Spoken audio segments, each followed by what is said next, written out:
Welcome, listeners, but take heed. We will say whatever we need to share our knowledge, thoughts, and joy, and even things that do annoy. So join us now, but be aware, we have a tendency to swear. We'll dial it back a little bit. But frankly, we don't give a shit.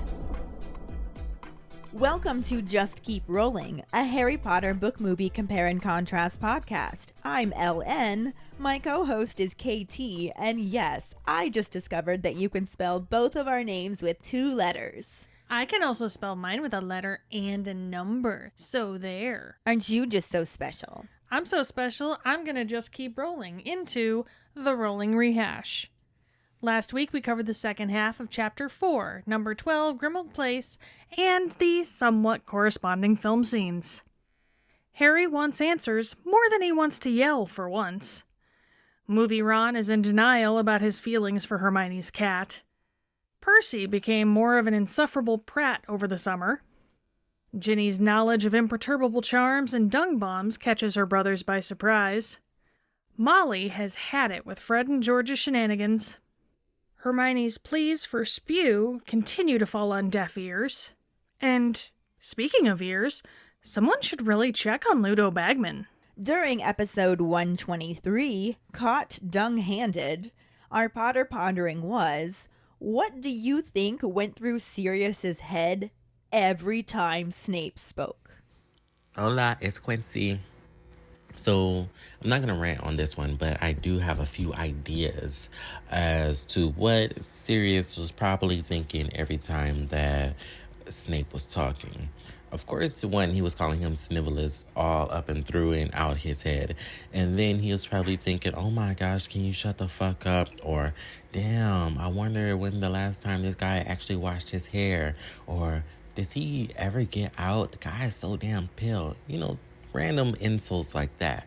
But also, I really think that Sirius had a slight respect for Snape, but I think it was just so much bad blood there that he probably refused to show it. I don't know. I'm just spitballing ideas and things. Hey Ellen, hey Katie, it's Jackson. So this week's Potter Pondering, what do I think goes through Sirius's head every time Severus speaks? Pretty much something on the lines of, get fucked, Snivellus. Get your slimy, greasy-haired ass out of my mother's house. And I don't give a damn that Dumbledore trusts you. I don't, and I never will. Hi, Ellen and Katie. This is Ashley with this week's Potter Pondering. And I'm heavily biased, y'all. I do not like Snape. I'm not cool with him. Me and him were never friends. It wouldn't have worked out. I'm 100% on Sirius' side, even though he ain't no better. I'm sorry. 2 wrongs don't make a right, but I don't care. That's how I feel. That's how I know Sirius was thinking all types of shit about old boy. But especially trying to figure out why he hadn't washed his hair 15, 20 years later. To this day, you still ain't washed your damn hair. Half-blood prints of potions, and you couldn't brew your ass up something to get the grease from your scalp. That's what we dealing with? Okay. Hi guys, it's Juliana calling in this week's Potter Pondering. My first thought was, what does Sirius think when Snape is talking was just a slew of profanities, just all nonstop profanities. And then I stopped and thought about it. And the next thing that came to my mind was, "Mwah, mwah, mwah, mwah, mwah, mwah, mwah." So that's my final answer. Snape sounds like a Charlie Brown teacher. Hey guys, Michaela here for this week's Potter Pondering. What do I think went through Sirius's head every time Snape spoke? I think that's pretty easy. We'll just get into character. And this is what I think went through Sirius's head. Snivellus. Doesn't he ever shut up? He thinks he's so clever, just like back at school. Snivellus. Why do I have to listen to Snivellus? I mean, he's the whole reason Voldemort came after Lily and James in the first place. And yeah, that's what I think went through his head. So, that's all for now. Thank you so much for your responses. Our trivia question last week was, what did Molly make for dessert on Harry's first night at the headquarters of the Order of the Phoenix? Molly made rhubarb crumble and custard, and Harry ate 3 helpings of it, which somehow left the waistband of his jeans that once belonged to Dudley feeling a little tight. That's impressive. That's Molly. Congratulations goes to Dave Garza. Wahoo! But according to Jackson, he was getting ready for a wedding, and he expected somebody else to win. So, is he coming back this week? Is Dave gonna get it again? Is someone else gonna sweep in to take the win? We shall see. For now, let's just keep rolling into the first half of Chapter 5, The Order of the Phoenix, and the absolutely no corresponding film scenes. Chapter 5, The Order of the Phoenix, Part 1. Harry is completely stunned to realize that the screaming portrait is Sirius's mum, and wonders why her portrait's there. Sirius bitterly explains that they're in his parents' house, but since he's the last Black left, it's his now, and letting the Order use it is about the only useful thing he's been able to do. Harry follows his godfather into the basement kitchen, which is basically as gloomy as the rest of the house, being cavernous with rough stone walls. Pots and pans hang from the ceiling, and the room is crammed with chairs for the meeting, placed around a long wooden table that is cluttered with parchments, goblets, empty wine bottles, and what appears to be a pile of rags. Mr. Weasley and Bill are talking quietly at one end of the table and jump to their feet to greet Harry. Bill begins hastily rolling up the parchments as he asks Harry how their journey was, wondering if Mad-Eye Moody tried to make him come via Greenland. Tonks says that he tried and goes to help him clean up the parchments, but knocks over a candle onto the last one instead. An exasperated Mrs. Weasley repairs it with her wand, and the flash of light gives Harry the opportunity to get a glimpse of it, seeing a building plan. She catches him looking and snaps at Bill that it should have been cleared up immediately. When Mrs. Weasley turns to get the dinner plates out, Bill uses Evanesco to vanish the last of the scrolls. Sirius tells Harry to take a seat and asks if he's met Mundungus. What Harry thought was a pile of rags startles awake and sleepily raises his hand, saying he agrees with Sirius. Ginny giggles and Sirius informs Mundungus that the meeting is over because Harry's there. The grubby wizard peers at Harry and asks if he's all right, lighting a pipe and offering him an apology. He's cut off by Mrs. Weasley, who yells at him to not smoke in the kitchen. He tells her sorry and puts his pipe back in his pocket. Mrs. Weasley then announces to the whole room that she will need help with dinner if they want it before midnight, but tells Harry to stay in his seat after his long journey. Tonks immediately offers to help, but Mrs. Weasley looks extremely apprehensive and tells her she should have a rest too. The younger witch insists, knocking over a chair as she hurries towards the dresser with cutlery. As dinner prep gets underway, Harry sits with Sirius and Mundungus. The latter asks if he's seen Figgy since, and then explains to Harry that he wouldn't have left, but he had a good business opportunity. Crookshanks then startles Harry, brushing against his leg before jumping into Sirius's lap. Sirius scratches the cat behind the ears and asks Harry if he had a good summer so far. Harry tells him that it's been lousy, and Sirius actually grins, wondering what he's complaining about since he would have welcomed a Dementor attack. He's been stuck inside Grimmauld Place for the past month, since the Ministry is still after him, and Wormtail is sure to have told Voldemort all about him being an animagus, so his big disguise is useless, and Dumbledore feels there isn't much he can do for the Order. His tone of voice tells Harry that his godfather is also not very happy with the headmaster, and he feels an upsurge of affection for him, though he also points out that at least he's been allowed to know what's going on. This doesn't cheer Sirius up, as he just sarcastically comments about having to listen to Snape's reports that include snide hints that he's out there taking risks and asking how the cleaning is going. Harry asks about the cleaning, and his godfather explains that no one has lived there for 10 years, and the house elf has gone round the twist and hasn't cleaned anything in ages. He's interrupted by Mundungus, who's inspecting an empty goblet and wondering if it's solid silver. Sirius confirms this, but the conversation is sidetracked when Mrs. Weasley yells at Fred and George for trying to use magic to carry a large cauldron of stew, an iron flagon of butterbeer, and a heavy wooden breadboard and knife to the table. They skid across the table, spilling the butterbeer and sending the knife off the breadboard, where it lands point down right where Sirius's hand had just been seconds before. Mrs. Weasley screams at them, telling them they don't have to whip their wands out for every tiny thing. They apologize to Sirius, but he and Harry are both laughing.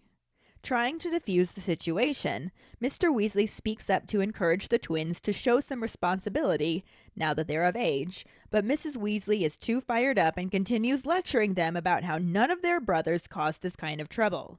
She begins rattling through things their older brothers didn't do, but when she gets to Percy, she stops dead, and Bill quickly interjects to suggest they eat.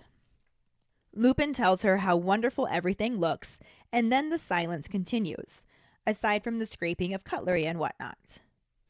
Mrs. Weasley then restarts the talking, telling Sirius that there's something trapped in the writing desk of the drawing room. She figures it's a boggart, but thinks they should have Alistair take a look at it before they let it out. She also mentions that the curtains are full of doxies, and she thinks they should tackle those the next day as well. Sirius is indifferent and sarcastically says he looks forward to it. Opposite Harry, Tonks is entertaining Hermione and Ginny by transforming her nose, and after a while they begin to request their favorites, starting with the one that looks like a pig snout, which gives Harry the impression of a female Dudley. At another part of the table, Mr. Weasley, Bill, and Lupin are discussing how the goblins aren't giving anything away about where they stand about Voldemort. A contact of Bill's in specific, Ragnarok, is feeling particularly anti-wizard, especially after all the trouble with Ludo Bagman, since they never got their gold from him and think the Ministry did a cover-up. Laughter from the middle of the table drowns out their conversation, and Harry hears Mundungus telling the twins and Ron about selling a bunch of stolen toads back to the guy he stole them from. Molly is not amused by this story or Mundungus's knowledge of right and wrong, and Sirius quietly explains that she doesn't approve of him. He's in the Order because he has useful contacts, and is very loyal to Dumbledore, but Molly thinks inviting him to stay for dinner is too much, and she hasn't forgiven him for shirking his guard duty. After 3 helpings of rhubarb crumble and custard, Harry's jeans are feeling uncomfortably tight, and he sets his spoon down to listen to the conversations going on around him. Mrs. Weasley yawns and says that it's nearly time for bed, but Sirius stops her and turns to Harry, telling him that he's surprised he didn't immediately start asking questions about Voldemort. Harry explains that he did. He asked Ron and Hermione, and they told him they aren't allowed in the Order. Mrs. Weasley cuts him off to confirm this, saying they are too young, but Sirius insists that they don't have to be in the Order to ask questions. This enrages Fred and George, who want to know why they can't get their questions answered, especially since Harry isn't even of age. Sirius tells them that it isn't his fault, it's their parents' decision. He starts to talk about Harry, but Mrs. Weasley cuts him off, telling him it isn't up to him to decide what's good for Harry, and to ask if he's forgotten what Dumbledore said, reminding him that Harry isn't to be told more than he needs to know. Sirius retorts that he doesn't intend to tell Harry more than he needs to know, but as he's the one who saw Voldemort come back, he thinks he has the right to know. Mrs. Weasley points out that he isn't a member of the Order, and Sirius fires back that he's done as much, or more, than most in the Order. There are bits and pieces of the movie scene that do fit into this section, but as the bulk of it aligns much better with the second half of the chapter, we're just going to discuss it more fully next week and just focus on what the book included that the movie left out, or significantly streamlined. Yeah. The book chapter starts out with Harry completely stunned to realize that the screaming portrait is Sirius's mom, and he's like, why is it here? Because Harry's not in Ravenclaw. Mm-hmm. Like, why do you think there would be a portrait of Sirius's mother in this house? Come on, Harry. Think about it. Think about it. Let's put the puzzle pieces together. Sirius is a little bit nicer than me and just goes, because this is my parents' house, which actually makes it my house because I'm the last black left. Yeah. And he explains that he's letting the Order use it because what the fuck else is he going to do with it? Yeah. And it's about the only useful thing he's been able to do. And he says this very bitterly. Which is kind of understandable once we find out what's going Yeah. on. Yeah.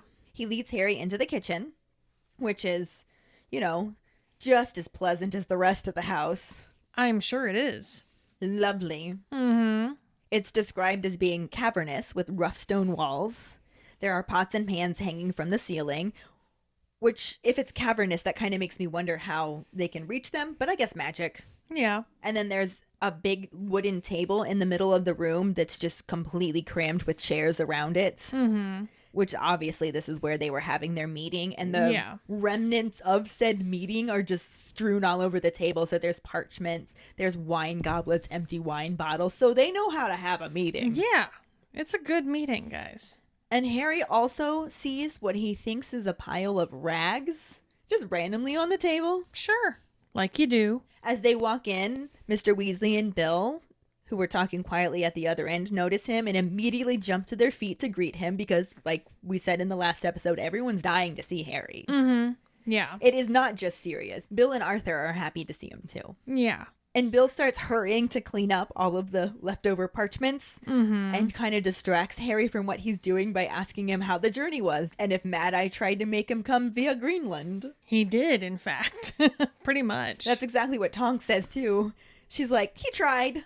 Mm-hmm. She goes to help him clean up, but being Tonks just ends up nearly setting the last parchment on fire when she knocks a candle over onto it. Her clumsiness is something that we really missed from the movie. I know, it's so endearing. Mm-hmm. She stumbles that one time when they first get to Grimmauld Place, and that's it. That's it. Literally all That's she it. does. And it's so endearing, unless, of course, you're Mrs. Weasley, in which case she's over it. Yeah. She's just pretty done with the whole thing. Mrs. Weasley's just like, oh my fucking god, and uses her wand to, put out the fire, repair the parchment. Yep. But the flash of her wand light is enough to help Harry see what's on said parchment. Mm. And he sees the plans to a building.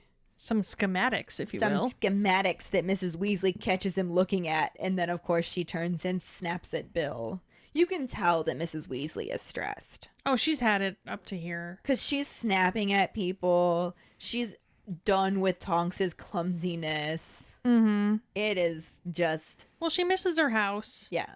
She misses her own kitchen where she knows where everything is. And, I kind of get that. Oh, I'm not judging her for it. That's why I Yeah. say you can tell she's stressed. Yeah. But she does snap at Bill that should have been cleared up immediately. And then she starts to go get dishes and stuff for dinner. And Bill's just like, Evanesco! And just makes the rest of the scrolls vanish. Probably should have done that to begin with, Bill. Probably, yeah.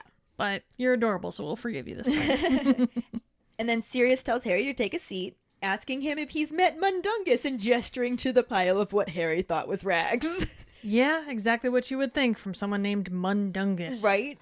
And this, pile of rags wakes up and very sleepily raises his hand like he's voting and just says, I agree with Sirius. Ginny also finds this to be amusing. Mm-hmm. And she just laughs. And Sirius is like, dude, meeting's over. Harry's here now. We're moving on. Yeah. And this dung, this pile of dung, This dung of a man. this dung rags, and dung rags over there peers at Harry and is like, "You all right? I owe you an apology." Yeah, I would think so. But he says this as he's lighting up a pipe. So before he can actually give a real apology, Molly is yelling at him, how many times do I have to tell you not to smoke in the kitchen, especially not right when we're about to eat? And he's just like, sorry, and puts it back in his pocket. Because nobody wants to cross Mrs. Weasley. No. It just keeps happening. And Mrs. Weasley is just, stressed out, stretched thin, and just announces to the whole room that you are going to need to help me with dinner if you want it before midnight. Yeah.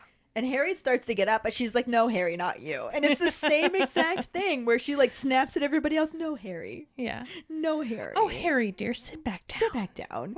You rest after your long journey. You silly goose. And then also Tonks is just like, I'll help. What do you want me to do? And Mrs. Weasley's just like, you had a long journey too. Why don't you rest? And Tonks is just like, no, I insist. Knocks over a chair. Of course. And I love it. I love it so much. We got so bilked out of Tonks's clumsiness. We really did. We got bilked out of this whole dynamic. I would have loved to see, especially since, I mean, Mrs. Weasley got her daughter, but she loves kids. She adopts people. I think on some level, Tonks was her daughter. Yeah. And we learn a little bit more about the relationship that they have later on, too. Like, she loves Tonks. She's just a klutz, and it's obnoxious. She's just done with it. Yeah. Yeah. Which is understandable. I mean, there's a lot of people that I'm like, oh, I love you so much. And then, but man, if you do that one more time, I'm going to rip your fucking head off. Like, not you, Ellen. Never you.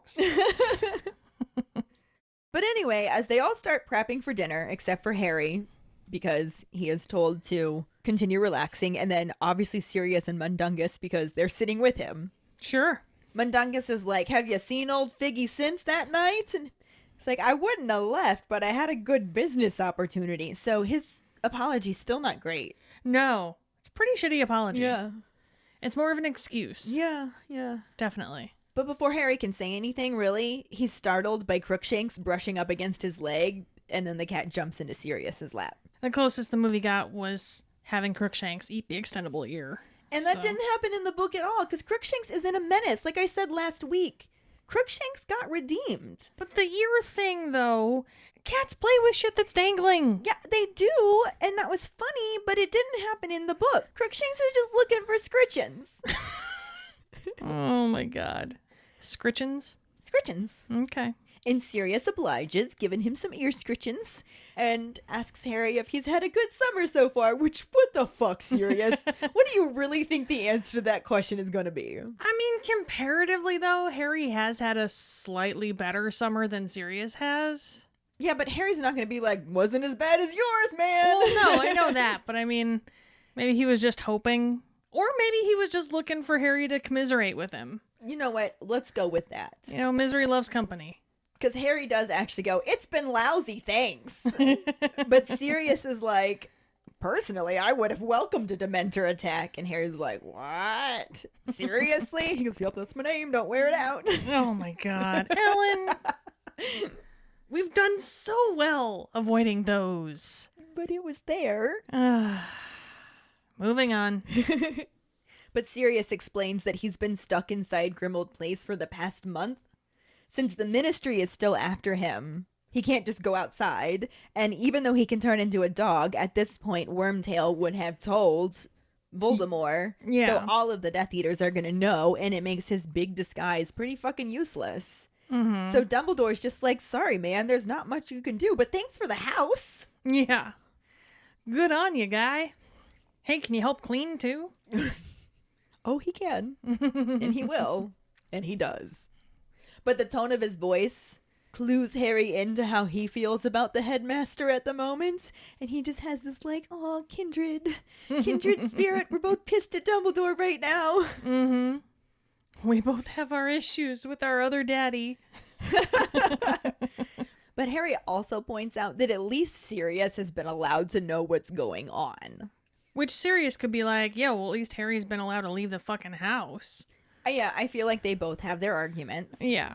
Especially since knowing what's going on does not cheer Sirius up at all, as we talked about last week. It involves listening to Snape speak. Right? And we got some great responses about what goes through his head when that happens. We did. Oh my god. I love our keepers. Because Snape's reports include snide hints like, he's out there taking risks, and you're just staying home cleaning where it's safe. Mm-hmm. We did see a glimpse of a reference to this in the movie when they're using the extendable ears to listen into the conversation and they overheard Snape taunting Sirius. Yeah. I mean, it's what prompted our Potter pondering about it. So exactly. Totally fits in to what happened. Just done in a slightly different order, slightly different place, slightly different way. Yeah. Which kind of sums up the comparison to this book and movie here. Right? Good night, everybody. Harry Potter and the Order of the Phoenix, book versus movie.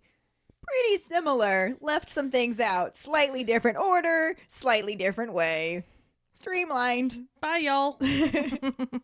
But anyway, because Sirius mentioned the cleaning, Harry's just like, cleaning? What do you mean? Even though Ron and Hermione literally just told them about this. It didn't have the word Voldemort or Dumbledore in it. He probably didn't process it then, you're right. He was just like, what? Huh? Cleaning. But his dogfather explains that no one's lived there for 10 years and the house elf's gone round the twist. He's a nutter, as Ron says. Batshit cray-cray. Batshit cray-cray, and has not cleaned anything in ages. So that explains a lot of the gloominess of the place, aside from the gloomy tone that comes from just being a murder house. Yes, there's definitely that. But being in disrepair for 10 years and only having a batshit crazy house elf to care for it, Or to not care for it in this case. Exactly. Or to ignore the shit out of it, yeah. To just hoard his favorite things. Yeah, pretty much. You know, it makes sense. Ugh. It leaves the murder house quite icky. However, I tell you what, you put that bitch on the market and some hipster's gonna come in flipping around. You've seen the billboards, we buy ugly houses. Right? We buy murder houses. Good luck finding it, though. Location, location, location. Shit's right in London, man. Yeah, it's a true story. That thing, even as is, would rent out for a cool $1 million. I would love to see some non-magic folk try to flip that magical house, though. That's a sitcom, too. Right? They get to the picture, and they're just like, nope, we're just gonna leave this here. They try to paint over it.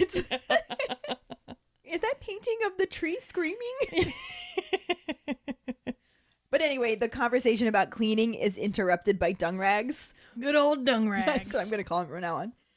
Who's looking at one of the empty goblets and like, serious, my man, is this solid silver? Only one thing on Dungrag's mind. And Sirius is like, yep, only the best for the black, solid silver and crested with the black family crest. Of course. And Mundungus is clearly plotting to steal these because he's just like, oh, but that'll come off.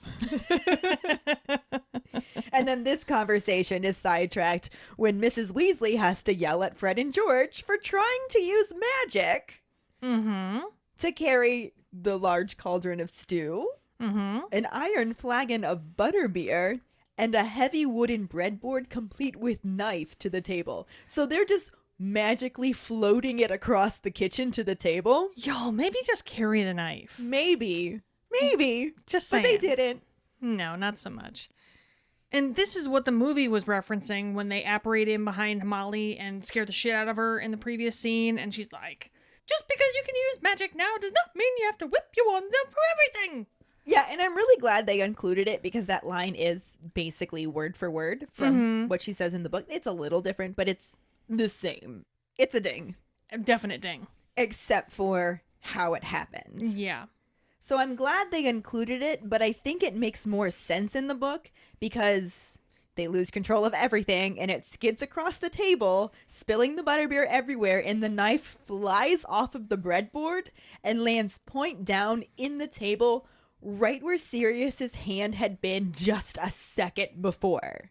That's scary. It's scary, but I also would have loved to see this. Oh, yeah, definitely. Could you imagine him pulling his hand away just as the knife was going in the table?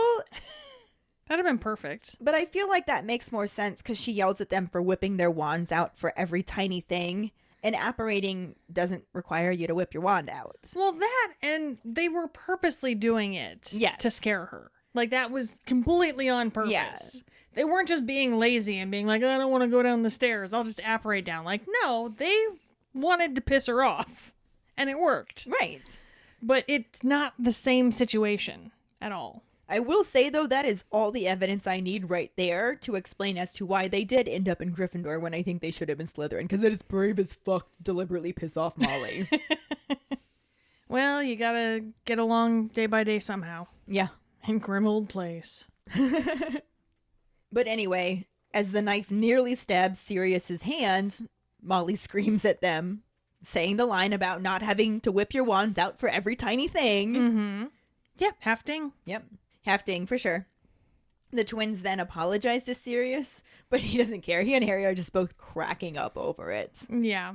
They just both think that it's hilarious. Well, probably because it's the most exciting thing that's happened all summer. Dude! Jinx, you owe me a Coke. I have Coke upstairs. Score! Sweet. Anyway, Moving on. great minds. Crazy minds. That too. Crazy great minds. Mm-hmm. Anyway, Mr. Weasley tries to diffuse the tension that's happening from this. Trying to diffuse the tension. tension. But I feel like that's just his job. Well, at this point, it's really probably the most important job he has is keeping Molly from killing her children. Or any of the other Order Or members. anyone else, yes, that too. But he's trying to encourage the twins to show some responsibility now that they're of age. But it's too late. Mrs. Weasley is just fired up, and she's going to say what she's going to say. Mm-hmm. She starts lecturing them about how none of their older brothers caused this kind of trouble. She's just like, Bill didn't feel the need to apparate every 5 feet. Charlie didn't do this. And then she gets to Percy. Oh, and things get awkward real fucking fast. Yeah, super awkward. She just stops talking. Mm-hmm. And Arthur, like, loses all of his peacekeeper abilities because he goes stony-faced. And Bill's just like, hey, why don't we eat? Thanks, Bill. Way to go. Yeah, I like to imagine his voice got that high, too. Hey, why don't we eat? And Lupin, too, the other peacekeeper of the bunch, is like, hey, everything looks wonderful. Yeah. And then it just goes dead silent. But the silence is filled a little bit with the scraping of cutlery and... Awkward dinner music. Yes, exactly. Eventually, Mrs. Weasley, strikes up another conversation to get away from that and tells Sirius that there's something trapped in the writing desk of the drawing room, and she assumes that it's a boggart, but she thinks they should have Mad-Eye Moody take a look at it before they let it out of the drawer, just in case. And Sirius is like, sure, sounds great, whatever.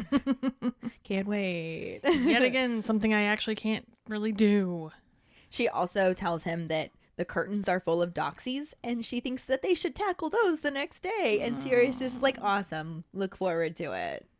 That sounds like such an exciting thing to do. I can't wait. And Harry hears the sarcasm in his voice, but actually thinks to himself that he's not sure anybody else noticed it. But I'm like, how could you not notice it? Right. Like, is Sirius that good at being sarcastic without sounding sarcastic? Maybe they've just gotten used to it from him. Maybe. Or they just ignore it now. But Harry's Right. over there like, I don't think my dog father's looking forward to tackling the doxies. I think that man's not telling the full truth somehow. But then across from him at the table, Tonks is entertaining Hermione and Ginny by transforming her nose. Just mostly making it different noses. Mm-hmm. And making it big, making it long, making it hairy, making it look like a little button. She's just changing. Are we still talking about noses? We are still talking okay. about noses. Just checking. Things got weird in my head. And Harry starts to realize that this is just normal dinner time entertainment because Ginny and Hermione start requesting their favorites, starting with the pig snout nose, which gives Harry the impression of a female Dudley sitting across from him. Mm-hmm. Yeah, this is something we'll basically see in the movie as well, but since the section lines up better with the second half of the chapter, we'll talk more about it next week. Yeah. It's sort of there. Mm-hmm. At another part of the table, Mr. Weasley, Bill, and Lupin are having a discussion about the goblins and where they stand on this whole Voldemort issue. Mm-hmm. Although knowing them, they're probably saying you-know-who, because I think Lupin's the only one in the bunch that will say Voldemort. Yeah. But Bill's the one talking about his contact, Ragnock, who feels particularly anti-wizard because he was one of the goblins involved in all of the Ludo Bagman shit and has no idea that Fred and George have his ear. Scandal. I think that if he knew Fred and George had his ear, he'd be much more willing to comply. Right? But instead, he just thinks that because they never got their gold back, that the ministry did some kind of cover-up. And Bagman's just completely disappeared. Which, if you ask me, that's pretty sus. That's sus as fuck. The goblins didn't get their gold. Bagman's gone. And the Weasleys have a random ear? Right? Methinks something's going on with them goblins. Mm-hmm. The game is afoot, or the game is an ear. Fuck you, Ellen. Oh. But the conversation about the goblins is drowned out by some laughter because Dungrags is telling the twins and Ron about a bunch of toads that he stole and then managed to sell back to the person he stole them from. That's pretty impressive. Yeah. I gotta say, obviously the movie couldn't include any of this since dung rags isn't even a thing yet. And by yet, I mean, give it a couple movies. Yeah. Just give it some time. I really wish it could have been included, especially because it would give Julie Walters some more amazing moments. Right? As Molly is not amused by this story or Dung Rag's knowledge of right and wrong. Because he's like, I mean, he stole them from somebody in the first place, so I didn't really do anything wrong. But that's not how it works, guy. Yeah, I don't think it works like that. Not entirely how it works. But then Sirius whispers to Harry that Molly doesn't really approve of dung rags, and Harry's just like, why is he in the order then? And his dog father tells him that it's because he has useful contacts, and Dumbledore got him out of a tight spot once, so he's super loyal to Dumbledore. Yeah. And that is definitely something useful to have. Oh, for sure. Molly accepts that, but she still thinks inviting him to stay for dinner is too much. Plus, she hasn't forgiven him for shirking his guard duty. And let's face it, probably never will. Yeah, I wouldn't think so. No. She will hold him to that until she dies. Mm-hmm. It's one thing to be on Dumbledore's good side. It's another to just leave her precious little baby cub out in the wild all alone by himself. To be attacked by Dementors. Yeah, boy's lucky he's not dead. Mm-hmm. Boy's lucky. Yep. Mm-hmm. Then after dinner, Harry has 3 helpings of rhubarb crumble and custard for dessert. Which was our trivia question. Sure was. Mm-hmm. Harry's jeans are feeling uncomfortably tight, which, as we mentioned up in the answering of the trivia question, that is super impressive because they once belonged to Backpack of Assholes. Yeah. That's when you start getting nervous. Yeah. Like, what do you look like right now, Harry? Mm-hmm. Potbelly Harry. Food baby. Food baby. But he sets his spoon down and just listens into the conversations going on around him. At this point, Tonks yawns. And I think Mrs. Weasley sees that because she yawns too and says that it's time for bed. Because they're totally contagious. Yes, definitely. But Sirius is just like, wait. Turns to Harry, is like, how have you not been asking us all of the questions about Voldemort? I kind of did, but you weren't there. He's like, I would have thought that would have been the very first thing you did. And Harry's just like, well, it was. I asked Ron and Hermione and they were like, we're not allowed to be in the order.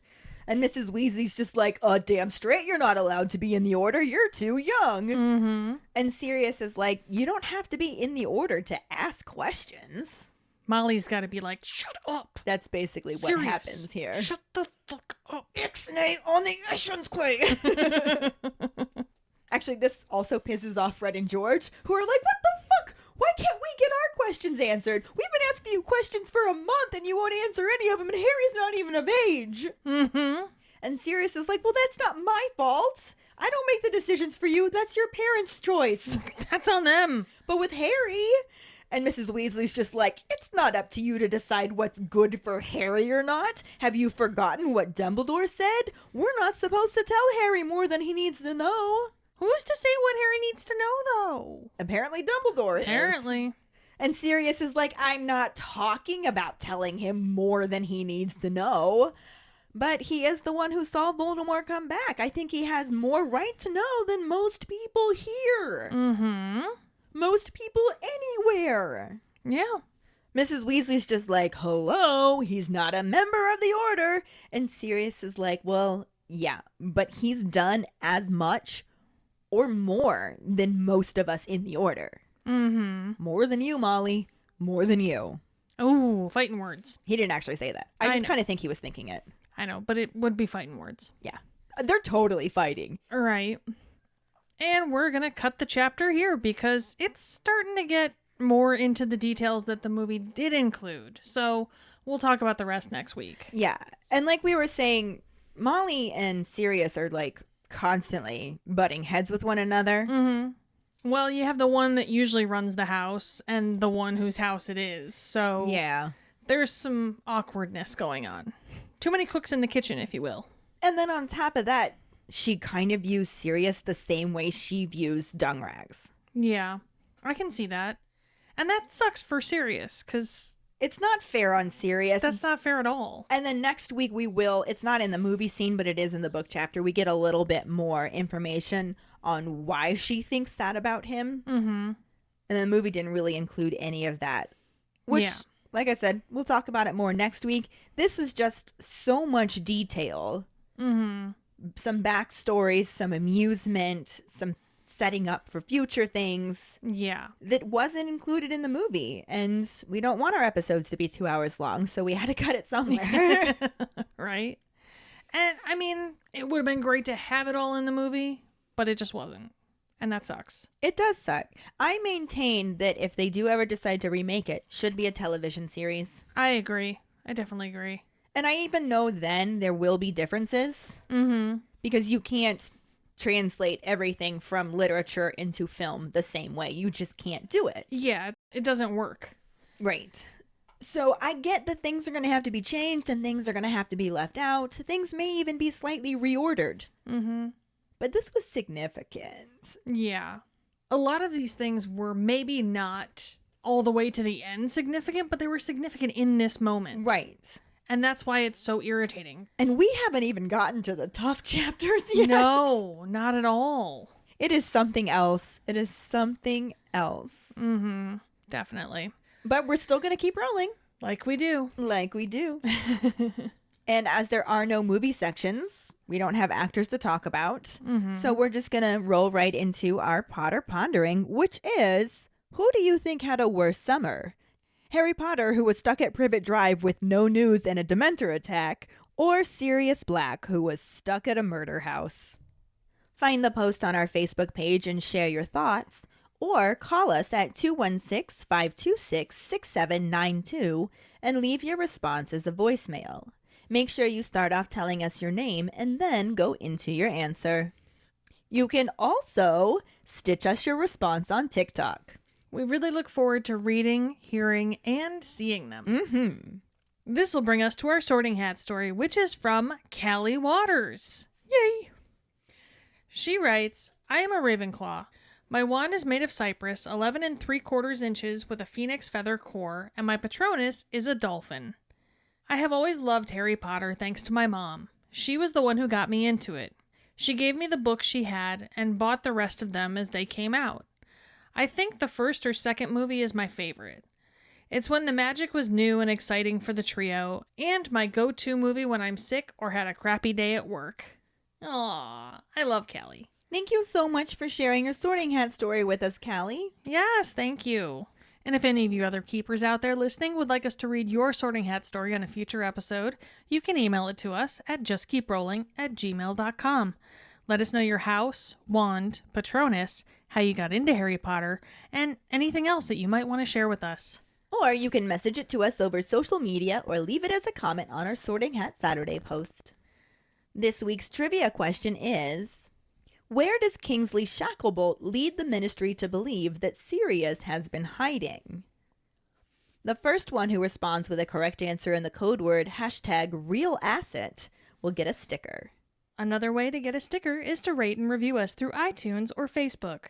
Make sure to email us at justkeeprolling@gmail.com to let us know you did, and we'll get back to you to figure out which sticker you want and where to send it. Don't forget to find us and follow us on Facebook at JKR Podcast and Twitter and Instagram at Just Keep Rolling.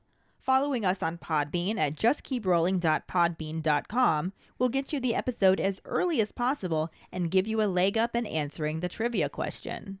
Make sure to check out our website at justkeeprolling.com, and don't forget to subscribe to our YouTube channel. If you would like to help us continue creating more content, you can support us as a patron and get extra perks on patreon.com/justkeeprolling.